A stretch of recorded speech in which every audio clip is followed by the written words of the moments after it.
Hello guys, आज हम लोग पढ़ेंगे नाउन या फ्रेज इन अपोजिशन का यूज़। ये भी आपका बढ़िया काफ़ी अच्छा इंपॉर्टेंट टॉपिक है, तो ध्यान दीजिएगा। 11th और 12th वाले बच्चे स्पेशली आप लोग इस पे ध्यान दीजिए। बोर्ड एग्ज़ाम सर पर है, थोड़ा सा रिवाइज कर लीजिएगा, ज़्यादा टाइम तो मैं लेता भी नहीं हूँ। तो देख लेते हैं कि सबसे पहले अपोजिशन क्या होता है। तो अपोजिशन का मतलब देख लीजिए, साइड बाय साइड होता है, अगल बगल, साइड बाय साइड। अब इसका अगर डिफिनेशन देखें तो किसी नाउन या फ्रेज को उसके बगल में रखा जाता है जिसकी व्याख्या की जाती है। अगर नहीं समझ में आया तो ध्यान से सुनो। किसी भी नाउन या फ्रेज को उसके बगल में, किसके बगल में, किसी दूसरे नाउन या फ्रेज के बगल में रखा जाता है जिसकी वह व्याख्या करती है, तो वह अपोजिशन कहलाता है, यानी साइड बाय साइड हम बोल सकते हैं। इंग्लिश मीडियम वाले, सीबीएसई बोर्ड वाले इस वाले डिफिनेशन को प्रीफर कर लेंगे। अब थोड़ा सा और डिटेल दे देता हूँ कि जो नाउन या फ्रेज अपोजिशन में रहता है उसे दो कॉमा के बीच में रखा जाता है। ये बड़ा इंपॉर्टेंट है। मान लीजिए एक कॉमा, दो कॉमा, यहाँ पर एक सेंटेंस, यहाँ पर होगा आपका सब्जेक्ट, तो यहाँ बीच में जो शब्द आएगा वो कहलाता है आपका अपोजिशन। ठीक है बच्चे, ध्यान देते रहिए। एक एग्जाम्पल समझते हैं हम। सुमन इज़ अ टीचर। सुमन जो है टीचर है। सी इज़ वेरी काइंड, वो काफ़ी दयालु है। अब हम देखते हैं कि सुमन की बात हो रही है तो सब्जेक्ट वही है, प्रॉपर नाउन है, तो सुमन लिख दिए। अब हम बाकी वर्ड्स में हम ये फाइंड आउट करते हैं कि सुमन के बारे में व्याख्या कौन सा शब्द कर रहा है। तो सुमन के बारे में टीचर, ए टीचर, वो एक टीचर है, तो लिख दीजिए कॉमा लगा के ए टीचर। बचा क्या आपके पास, is very kind, is very kind लिख दीजिए, आपका सेंटेंस हो जाएगा तैयार। सी का यूज़ हम इसलिए नहीं करेंगे क्योंकि सुमन आ चुकी है, क्योंकि आपने पढ़ा ही होगा ना कि pronoun is a word which is used in place of noun. तो नाउन जब आ गया तो हम प्रोनाउन को रिमूव कर देंगे। टीचर एक नाउन है जो दूसरे नाउन यानी सुमन की व्याख्या करता है, तो टीचर सुमन के साथ अपोजिशन में है या साइड बाय साइड में है। तो ये था आपका पहला एग्जाम्पल। तो आप जितनी ज़्यादा प्रैक्टिस करेंगे, सारी चीज़ें प्रैक्टिस पे ही डिपेंड करती है। प्रैक्टिस करिए और आगे बढ़िए। सेकेंड एग्जाम्पल है कि Rana Pratap was the king of Mewar. वो राणा प्रताप जो थे वो मेवाड़ के किंग थे। He was a great warrior, वो ग्रेट वॉरियर भी थे।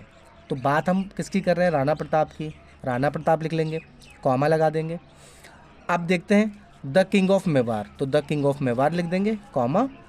अब हमारे पास क्या बचा, was a great warrior, was a great warrior, ये हमारा कंप्लीट। एक और तरीका है कि राणा प्रताप लिख दीजिए, कॉमा लगा दीजिए। अब अ ग्रेट वॉरियर भी उनके बारे में बता रहा है, तो यहाँ पे हम ग्रेट वॉरियर लिख सकते हैं, फिर वॉज यहाँ से ले सकते हैं, द किंग ऑफ मेवाड़ इसकी जगह पे लिख सकते हैं, वो भी सही जाएगा। इसके दो टाइप बनेंगे। अगला देखते हैं, this town was once a prosperous sea port.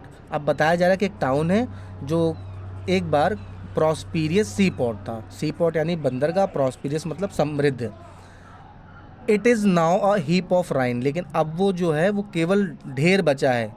रॉइन मतलब बर्बाद होता है, विनाश होता है, तो कह सकते हो कि एक ढेर के समान है, अब वो इतना प्रॉस्पीरियस नहीं है। तो हम पूरे सेंटेंस में बात किसकी कर रहे हैं, दिस टाउन की, दिस टाउन लिख लेते हैं।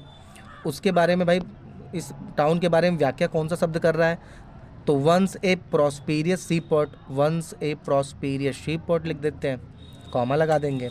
बचा क्या, is now a heap of ruin, ये आपका तैयार। Now is now a heap of ruin, तो आपका ये भी दो तरीके से बना सकते हो, लेकिन ये वाला तरीका प्रेफर करना। Next, mister Khan is a teacher. Khan sir की बात हो रही है, टीचर हैं। He lives at Bihar, Bihar में रहते हैं। तो बात किसकी हो रही है, मिस्टर खान की, कॉमा लगा देंगे। वो क्या है, एक अध्यापक हैं, अ टीचर, कॉमा करके। वर्ब हमारे पास क्या बचा, लिव्स एट बिहार, तो लिव्स एट बिहार, ये आपका तरीका है। इन भी लगा सकते हो, लिव्स इन बिहार। अगर आप स्टेट से कंपैरिजन करोगे तो 8 लगाएंगे, और अगर उसको बड़ी सिटी से कंपैरिजन करोगे तो वहाँ पर इन लग जाएगा। अगला है हमारे पास कि कालिदास रोड द शकुंतला, कालिदास जी ने शकुंतला लिखा। He was a great poet and dramatist, ये आपका दूसरा सेंटेंस था। तो बात हम कालिदास की कर रहे हैं, तो कालिदास क्या है ये, a great poet and dramatist, तो हमने लिख दिए कॉमा लगा के, a great poet and dramatist, फिर यहाँ कॉमा लगा देंगे। बचा क्या हमारे पास, wrote the Shakuntala, wrote the Shakuntala लिख देंगे, खत्म। ईजी है। होप कि आपको समझ में आ रहा होगा। ना समझ में आया तो प्लीज़ कमेंट बॉक्स पे बताइए। अगला देखते हैं कि Columbus was a famous Italian seller. अब जो कोलंबस था वो काफ़ी ज़्यादा प्रसिद्ध इटली का सेलर था, नाविक था। ही वॉज एन इटालियन, वह एक इटालियन था। और ही डिस्कवर अमेरिका, उसने अमेरिका की खोज की। तो बात कोलंबस की हो रही है, कॉमा लगा दीजिए। ये क्या था, इसके बारे में, कोलंबस के बारे में डिस्क्रिप्शन वाला जो डिस्क्राइब वर्ड्स कर रहा है वो है अ फेमस इटालियन सेलर, उसको लिख देंगे, कॉमा। अब देखिए ध्यान से, अब फेमस इटालियन सेलर जब हम लिख दिए तो इस पॉइंट का कोई मतलब नहीं रहता है, क्योंकि इटालियन आ चुका है, इटालियन आ चुका है, तो ये तो वैसे ही कट हो गया। ही का यूज़ करेंगे नहीं, कोलंबस आ चुका है, ये वैसे ही कट गया। वाज का यूज़ नहीं करेंगे क्योंकि यहाँ पे हमारे पास सामने मेन वर्ब आ चुका है, मेन वर्ब यानी सेकंड फॉर्म आ चुकी है, तो हम वाज का यूज़ भी नहीं करेंगे, तो ये पूरा पॉइंट कट जाता है हमारा। कॉमा लगा दीजिए, डिस्कवर्ड अमेरिका, डिस्कवर्ड अमेरिका, ये आपका हो जाता है कंप्लीट। तो गाइज आगे आपका एक्सरसाइज 4th है। मैंने first second third exercise complete करवा दिया, ये 4th एक्सरसाइज है। इसमें आपको नाउन या तो फ्रेज इन अपोजिशन का यूज़ करना है। इसका आप स्क्रीनशॉट ले लीजिए, घर पे बढ़िया से प्रैक्टिस करिए, ये आपके लिए काफ़ी ज़्यादा फायदेमंद है। इसके अलावा भी आपको कहीं कोई प्रॉब्लम हो तो आप, मैंने कहा ना, कमेंट बॉक्स पे ज़रूर लिखें, क्वेश्चन भी आप लिख सकते हैं। इसका स्क्रीनशॉट बढ़िया से ले लीजिए। और मैंने जहाँ जहाँ अंडरलाइन किया हुआ है उस पर नंबरिंग भी कहीं कहीं की हुई है, वो आपको हेडिंग हिंट के लिए मैंने किया ताकि आपको प्रॉब्लम ना हो।